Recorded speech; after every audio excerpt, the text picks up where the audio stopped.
Desde a Segunda Guerra Mundial não se via algo assim. Uma grande metrópole em ruínas, uma zona de guerra no coração da maior potência do planeta. Mas o inimigo que destruiu Detroit, a capital da indústria automobilística americana, não é externo, é o próprio país. Esta cidade arrasada virou símbolo do declínio dos Estados Unidos. O país que fechou o século XX no auge do poder, da prosperidade e da glória, em poucos anos mergulhou numa espiral de decadência. O Sem Fronteiras ouviu especialistas para entender as causas dessa queda.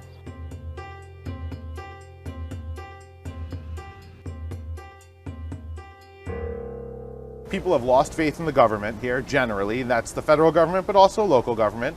I think they've lost faith in the sort of cement that held America together. This idea that hard work was rewarded. The American dream. The American dream, but that hard work is rewarded, that if you play by the rules, you can succeed. If you do wrong, you will get punished, and you will be richer than your parents. Right? Those are kind of the basics. O economista Max Wolf é professor da New School University em Nova York. Ele ressalta que pela primeira vez na história dos Estados Unidos, a nova geração está levando uma vida pior que a da geração anterior. Now a lot of people think if you work hard and do what you're supposed to, you're a sucker, that you will get rich if you're rich or connected, and that basically the society isn't fair, and that they don't have a good chance, and the fear is that their kids will be poorer than them. And that's a very dramatic turn in how Americans see themselves and America and their place in the world. There's, I think, increasing agreement among economists and political scientists that for a country to prosper economically over the long run, it's important that the majority of its population be well educated and also share in the country's prosperity and contribute to the country's prosperity. And that's less and less true in the United States. This is the first generation in the United States where this generation will be less educated and less prosperous than its parents' generation.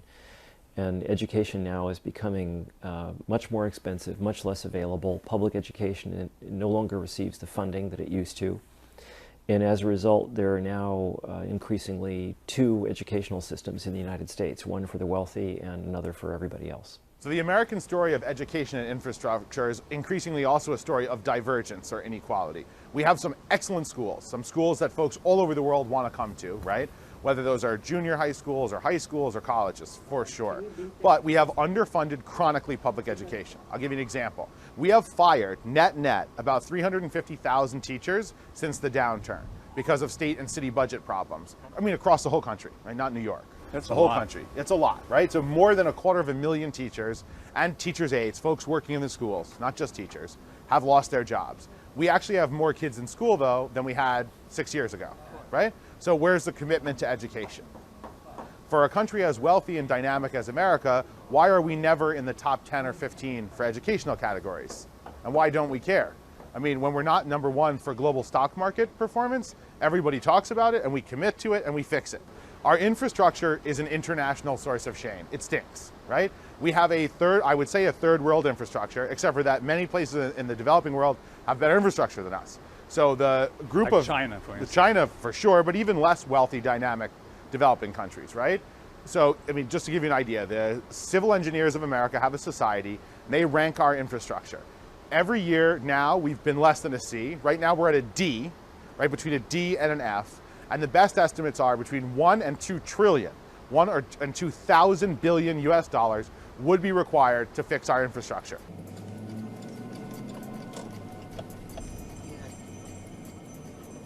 If you travel around the United States, you'll see that actually a lot of people in America are poor, really poor.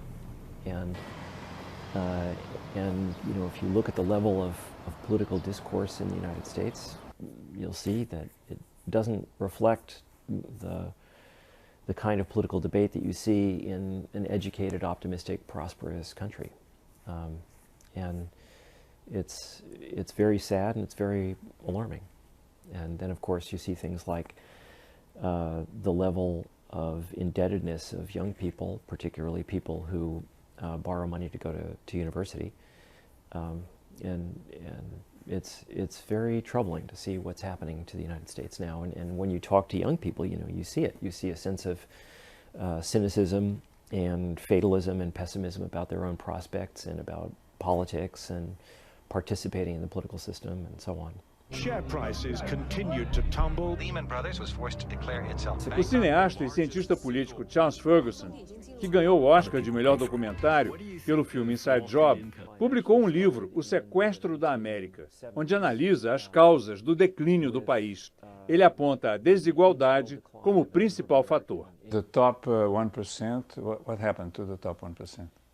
The incomes and wealth of the top 1% have gone up dramatically, and that increase has been even more dramatic for the top 0.1%. That's perhaps the most striking thing about the United States, is that now for the first time since really the late 19th century, for the first time in a very long time, certainly